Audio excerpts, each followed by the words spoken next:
We're here in Cambridge, England, with Stephen Cherry. He's the Dean of King's College, probably the most important musical venue for Anglican church music in the world.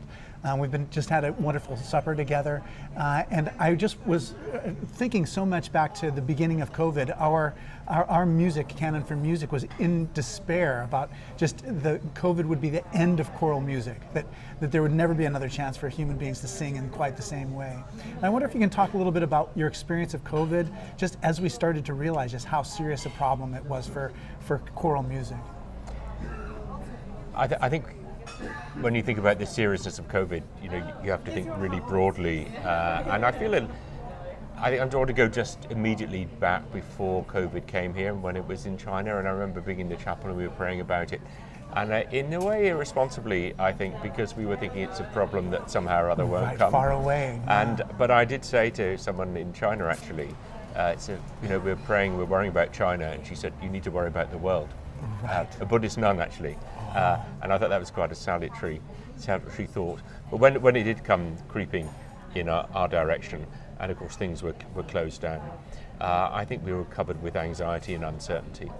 Anxiety because we really didn't understand the disease. We didn't know how to behave to limit the transmission.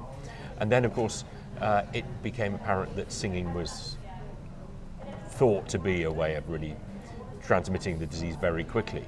And as you say, there was a kind of existential threat to the activity of singing, and particularly the activity of choral worship.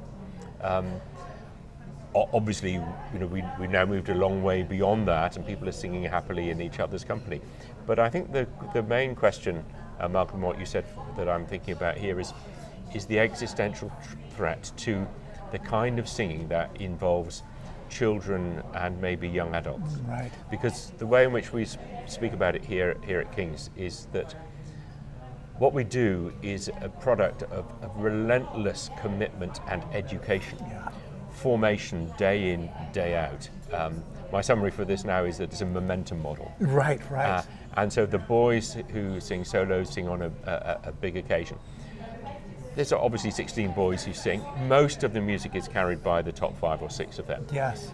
So that means that the other 9 or 10, they're in learning mode the rest of the time. Right. So the real worry has not been of the kids who already know what to do. It's been the lack of formation of the little ones. Right. And of course the worry about that is that would only play out over the course of several years. Yeah. And I think what people may fail to appreciate now is we're still in that zone. Yes, right. Exactly. So, the little kids or the big kids in the choir now didn't have the same formational experiences as their immediate predecessors. Yeah, and we were so worried that we would never, that was what we were worried about, that the choir just wouldn't get back to that level and quality and standard that we had going into COVID, because it would take years and years to develop those skills again. So I'm really full of admiration for what our director of music has done. Obviously we've talked about this stuff, we've thought it through one way and another. I think it's fair to say that the repertoire has been shrunk a little bit, been a bit more focus, going back to basics, and in some ways it's been renewing, because obviously we're not a cathedral, we're a college, we're all about education. And I think that's one of the beauties of our place and of the choir, that it's all about people in education. And what the COVID pandemic has done to us is, I think it's shifted us in such a way as to rebalance the priorities of excellence and education. That's right.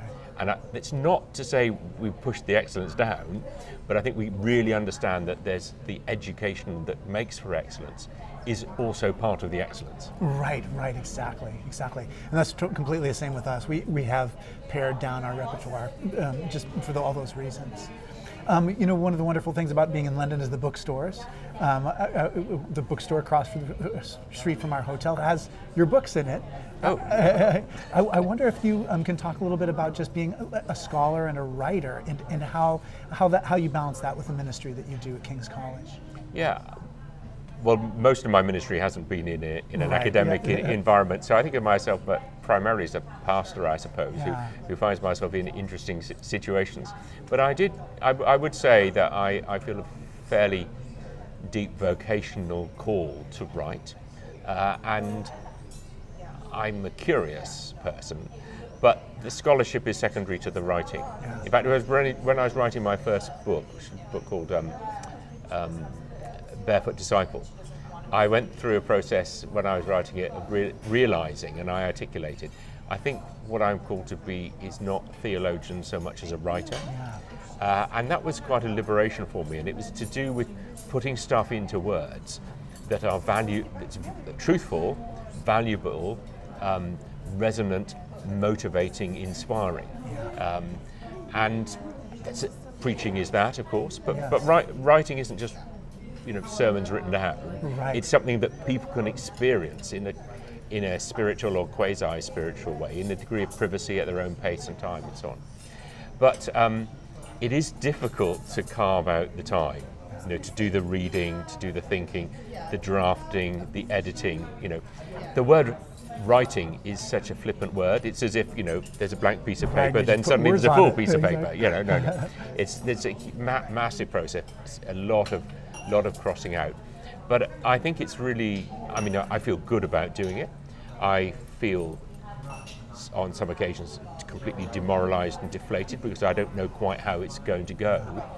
But in this environment, I think to sort of commit to trying to write helpfully, truthfully, in a way that's accessible and deep is a good way to relate to people, to carry that commitment.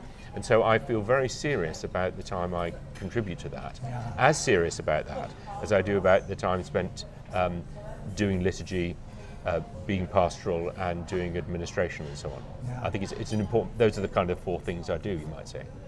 I'm glad you said that. I think I'll make adjustments in my own life based on that advice.